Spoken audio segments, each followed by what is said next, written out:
Welcome to the Gear Garage Live Show. This weekly YouTube show covers whitewater rafting, river safety, oh God, I lost my paddle, gear, and anything else Zach feels like rambling on about. Well, thank you all for being here so I can ramble on and answer some questions that have been asked beyond the week. This is my weekly show where I answer questions that have been submitted, sometimes by, hopefully through Whitewater Guidebooks forum, sometimes by text, sometimes by Facebook message or whatever. And I got 3 questions today. But before we start, I want to talk about these one-day rescue clinics that we're doing, because I'm also using this show as a chance to promote a couple things that we do here and there. I try not to do that too much, but I'm really excited about these clinics. And the idea with these clinics are that you don't want to take a whole rescue class, but you want some training. And I feel like a lot of people are intimidated to take a rescue class because they may not feel like they have a high enough level to be mixed with firefighters and river guides, or it's just too broad of a topic. Like they don't want 3 days of a class. They just want to get good at swimming or just good at knots or just good at rescue, some topic or something. So this is an idea I've had for a while where we do just a one-day clinic. And you just pick the stuff you want to learn a la carte. Maybe you do 1 day, 1 year on toe tethers and swimming, and 1 day a year later on 3-to-1 mechanical advantage, and a year later on entrapments. So instead of doing a lot of stuff in 3 days packed in, you're just like doing 1 clinic a year, just improving your skills, having time to think about it. That's the idea I've had for these clinics, and we put these together, and we're going to do 3 of them this year. And if they go well and everybody's like, yeah, I want more of that, we'll do more in the future. And if it's on our website under nwrafting.com, if you go to river training, you'll see safety and rescue clinics.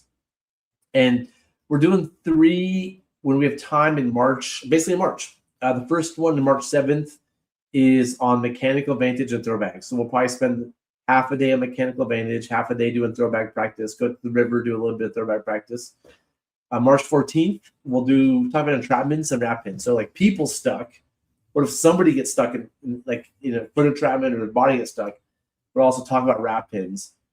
And then at the end of the month, we're going to do a day on whitewater swimming and harnesses. And again, this is just a la carte. If you want some training, there's not going to be any certification with it, but it will be with like real rescue instructors, which it could be me, it could be somebody else, but we're going to have it probably will be me teaching these courses.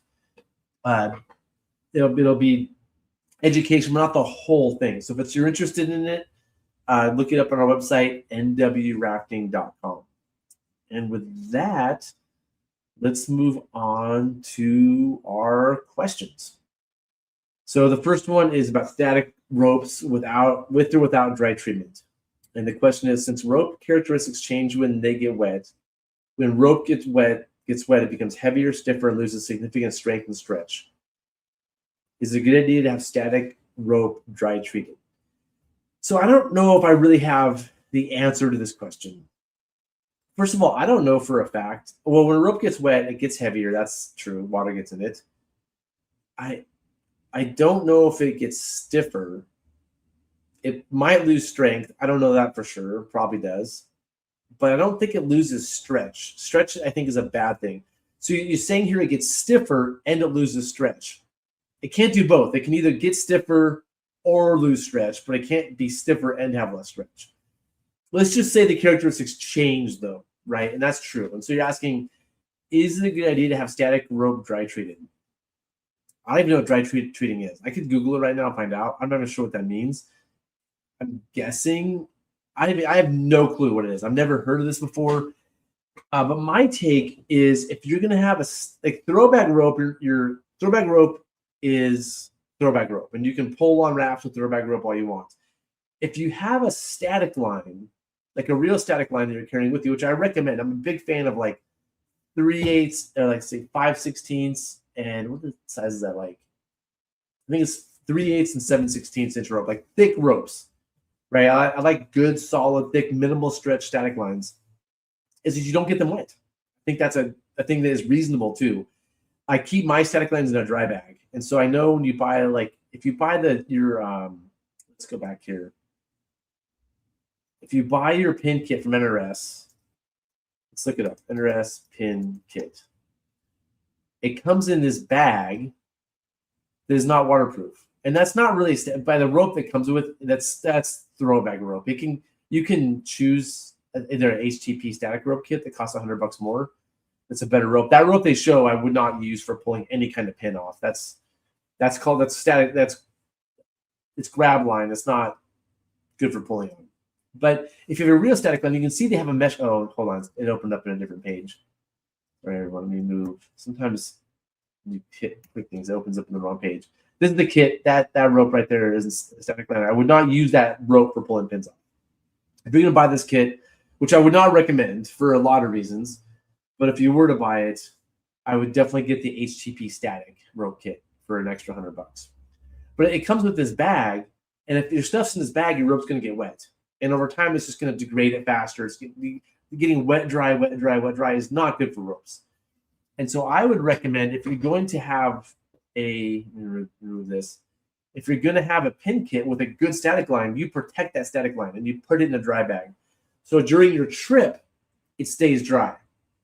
And then when you're actually having to do an extrication with it, you really don't need that rope to get wet. It might get wet a little bit, but you throw a throw bag. Hopefully I can explain this well.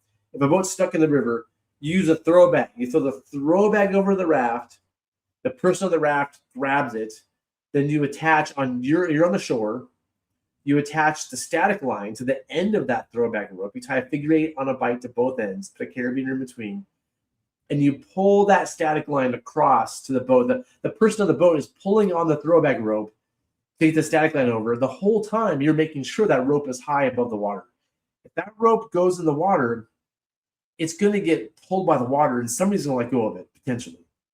So a big part of getting a static line to the raft is just keeping it out of the water, which means you're holding it up somehow. Maybe you have a paddle. A good way to do this is have a paddle with a prusik tied around the paddle handle, and then a carabiner, and the rope goes through that, so you can hold it really high if you can. But you don't really want that rope to catch water. And then when you get it onto the boat and you pull it tight, it should be out of the water. There's no real good reason your static line should be getting wet. And I know a lot of people who suggest static lines say you want a waterproof static. Not waterproof is the wrong word, but you want a rope that's made for water, right? That might make sense if that does make sense if you're a swift water rescue team and you're setting up super complicated things to do body recoveries or to do whatever. But as whitewater paddlers, the main use of a static line is to pull on a raft. And that static line, if you're being careful and thoughtful, should really never get wet. Now, if it does get wet, it's not the end of the world, right? And your rope might get a little heavier and stiffer or lose some strength. It might. But we should try not to let our static lines get wet. So that's a long way of me saying if you have a static line, let's try to just keep it dry. And if it does get wet, hopefully it doesn't get super wet. It just gets splashed on and we're moving on. And yeah, so I would not dry treat my rope because I don't even know what that means, first of all. Second of all, it's going to cost money, and static lines are already very expensive.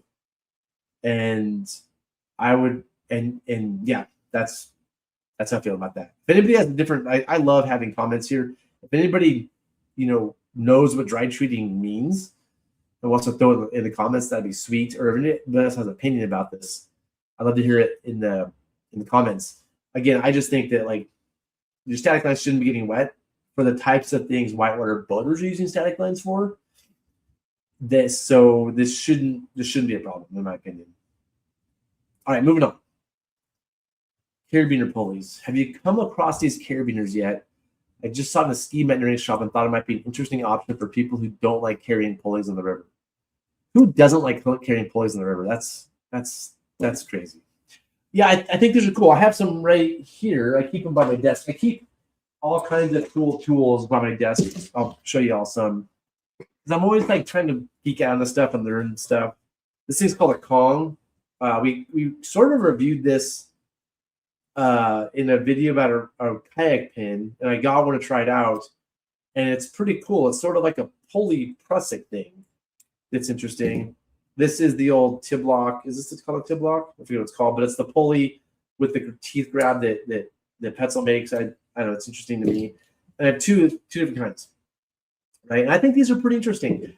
In my hard shell kayak, I carry one of these, and I think a pulley as well, or at least one of these. So for like light duty stuff, which I'm usually around when I'm hard shell kayaking, in case I have to pull a kayak out or maybe help a raft. I'm not going to carry big expensive pulleys in my kayak, but I'll carry this because it's light, simple, easy to do. I would not use this for my raft pin kit. I don't think it's quite. I mean, it would. This is minimal. If you're doing like light paddle boats, this might be minimal. But I'd rather go with real pulleys than this thing. But I've never used it in the field. I hope to someday to test it out. But yeah, I mean, it is what it is. It's a carabiner and a pulley mixed into one. Super simple. It's a unique thing. Like I said, all of my kayaks in the kit in the back of my kayak for first aid emergency stuff have at least one of these. So maybe someday I'll get it put it to use. Oh, Courtney's help me out here. Dry treated ropes are designed for ice climbing, alpine climbing, and mountaineering in any other wet condition. The dry treatment is added to keep the rope from absorbing water. Yeah, I wonder what they do. I wonder if it's like wax or something. It makes sense. It makes sense for alpine stuff. I don't know if it makes sense for stuff. Thanks, Courtney. Okay, back to the questions. Yeah, so this is a cool option. This one here by Eldred looks really cool. I have these Petzl ones, but yeah, for light duty work, I think it's pretty cool. That's an interesting locking carabiner too. Eldred makes cool stuff. Okay, moving on. Donner und Blitzen River. Okay, I don't always read the questions ahead of time, but I did read this one because the title caught my attention. The Donner und Blitzen is this rarely ever run river in the Steens in southeast Oregon. And it first caught my attention when I read Soggy Sneakers. I first moved to Oregon in 2005, I think, and bought the book Soggy Sneakers. Back then, you read books to get beta. You didn't look at YouTube. And in the back of the book, it had like other eccentric runs, and one of them was called Donner und Blitzen. And the name immediately caught my attention. And I looked into it, and I found out it only runs a couple days a year.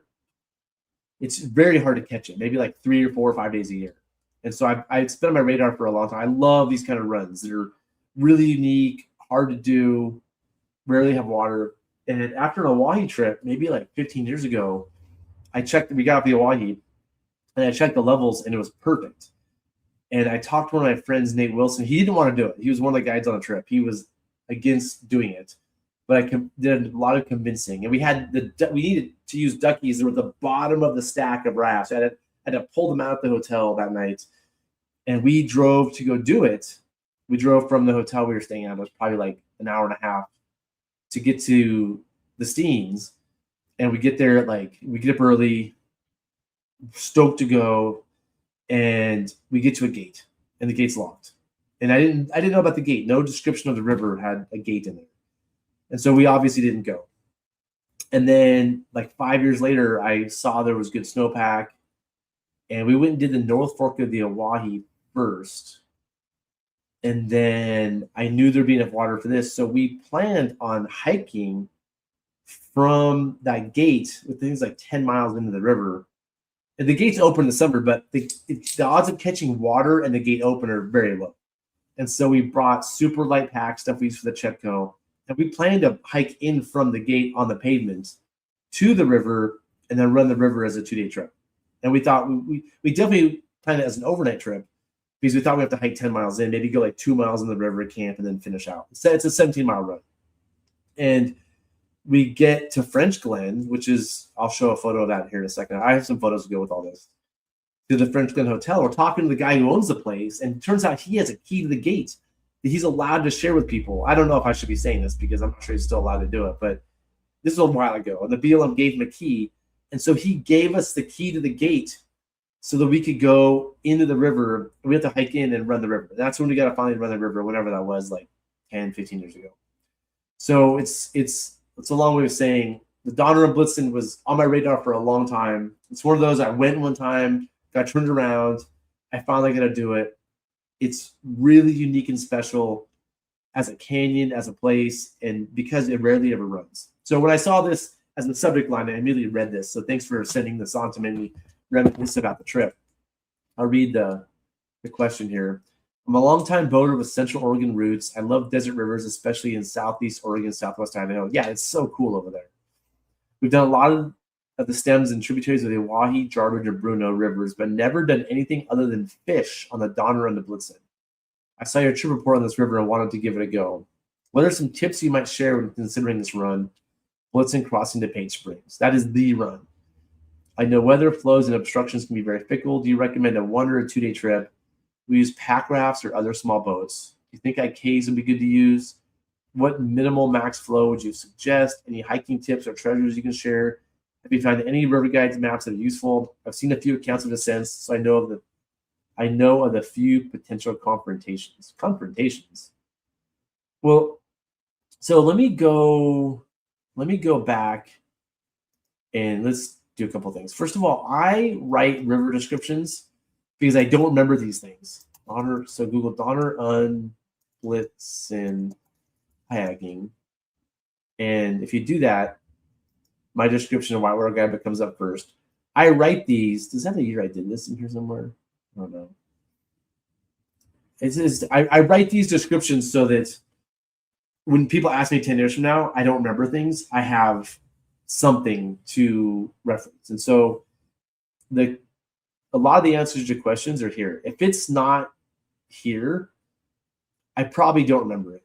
I'm going to try to answer your questions the best I can, but just know and that's why I have all these descriptions. If you look at like Oregon especially, there's tons of descriptions. This is so that when I get asked, I just say, look at Whitewater Guidebook. I wrote this the week I got back. It was fresh in my mind.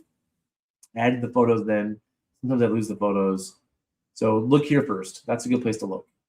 But let me answer your questions, and I'll do a little slideshow of the photos I found. So do you recommend a 1 day or 2 day? I mean, always longer.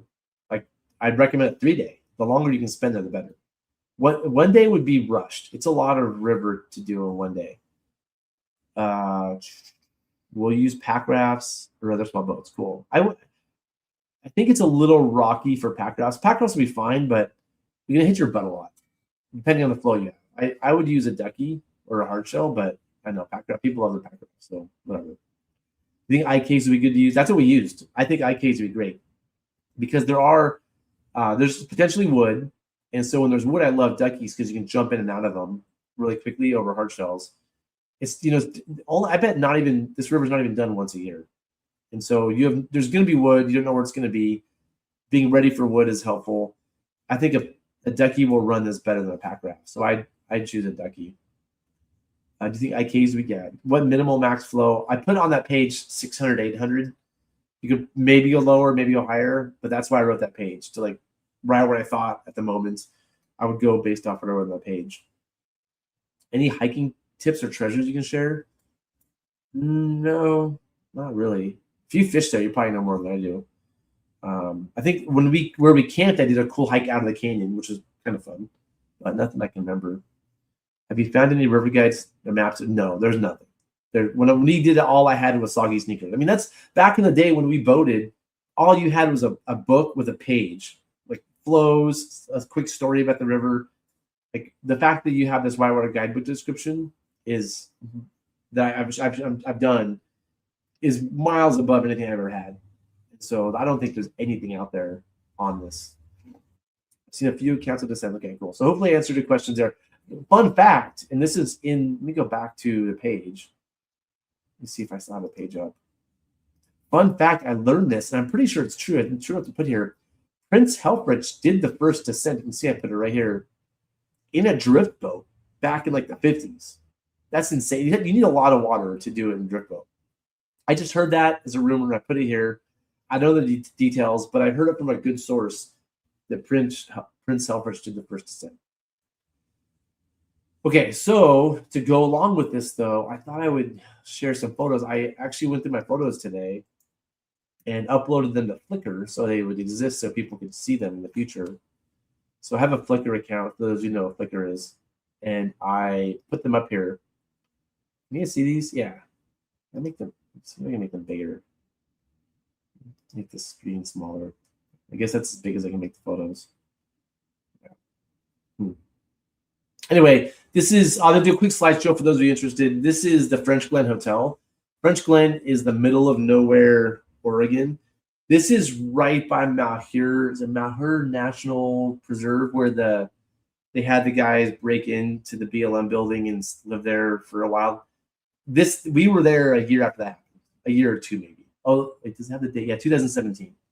So the Malheur thing, I think, was around then. When was the Malheur? I'll Google it later. Anyway, we did this in 2017. Tiny little town, probably most famous because of that everybody who took over that BLM site there. And this is where we stayed for the night before we went, and we hang out with the owner, and he told us he had the key, which was super nice. I'm not going to promise he's going to have the key again because I heard some people went back since and he didn't have the key, but it helped us.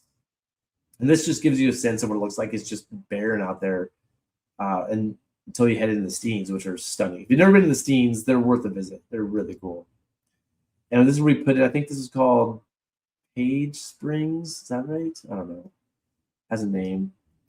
I think this is Page Springs. Anyway, it's a bridge across the Donner and Blitzen. If I remember right, you're actually on the South Fork of the Donner and Blitzen here, and it meets maybe this is the Little Donner and Blitzen. This is kind of a tributary, and then you get more water downstream a little bit.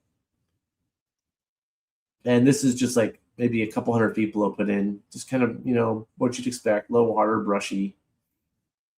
And then it kind of picks up, enters this really cool canyon. Just really fun rapids, just nice technical class 3. There's a few class 4s, remember, right? Like this was probably a class 4. And again, beautiful canyon. Lots of technical rock dodging. Quite a bit of wood. This wood's not in play, but we were on our lookout for wood the whole time.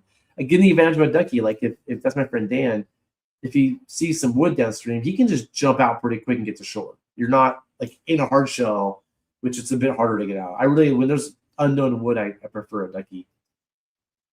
Start our camp where we camp. All of the stuff we have is ultralight. That's an ultralight tarp because we were planning to hike in 10 miles to do this. So this is all hyperlight stuff. Those air back rafts that are super light. We had for our dry bags are probably, I think over here, this is a hyperlight backpack. Like we were geared up to hike in 10 miles to do this. So everything's super light. There's our camp again. I think that Yeti cooler we weren't planning on bringing, but once we realized we had the key, I think we added that. I mean, we have titanium pots in here, whisper light stoves, like all the super light stuff. I think that one tarp we all slept underneath. Then back on the river, and just classic, fun class 3. Like this is probably a 4. There was some stuff that like this was probably 4, but generally 3 plus a little bit of class 4. And that's my last photo. Just awesome canyon. So I don't know. I get obsessed over trips like this. I really, this is what drove a lot of my boating for a long time, was going to rarely seen rivers. And this is one of Oregon's 58 wild and scenic rivers. So one of the things, or was 58, now it's 68. Oregon wild and scenic. One of my goals is to see all of Oregon's wild and scenic rivers. Let's see if I can find this page. It's fine. Continue to cite. So this is a website I've come up with to sort of me document the wild and scenic rivers I've visited. It kind of keeps me like, I need to have goals like this. I need to have like something for accountability. So I created this website. It's just OregonWildandScenic.com, and it has descriptions of the rivers I've been to and the ones I haven't. And the Donner and Blitzen was one of them. And it was the 12th one we visited. Here's the write-up I did with one of those photos.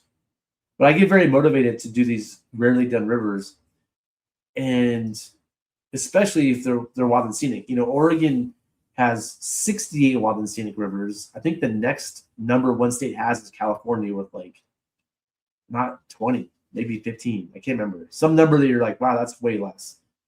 And so it's a big goal to do all the rivers. Oregon had 58 rivers. Now it's 68. So there's 10 more I have to do beyond the original ones. Anyway, enough about that. So hopefully I answered your questions about the Donner and Blitzen. It's one of those trips where it's the middle of nowhere. It's the middle of nowhere It's hard to get to. Flows are hard to find.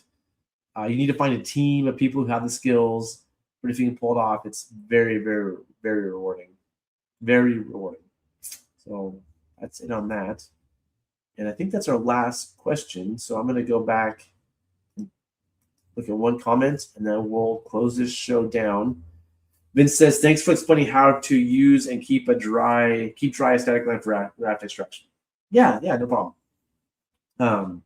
It's pretty straightforward, but I think it's important. I think one important thing that gets overlooked is your rope should be in a good dry bag.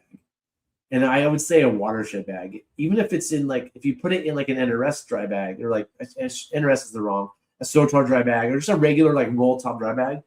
Those dry bags aren't usually that dry. You want a high quality dry bag for your static line. So I'm a big fan of putting static lines in dry bags to keep them dry all the time. And then that 3 hours every 5 years you use it, just keep it above the water and it should be in good shape. All right, well, that's this episode. Thank you all for watching. We'll probably do another show next Tuesday. And so if you have questions, please go to whitewaterguidebook.com. And I just want to do one more plug at the end of the show for those of you who were here at the beginning to check out our one-day safety classes that we're doing here, river training, safety and rescue clinics. They're just a la carte one-day things with one-day classes with just one topic or two topics. So if you don't need a whole rescue class, but you just want to cover a couple of topics, that's the whole point of these one-day clinics. So think about joining those this spring. We'll be doing them in March. And with that, I'm going to end the show. See you all next week.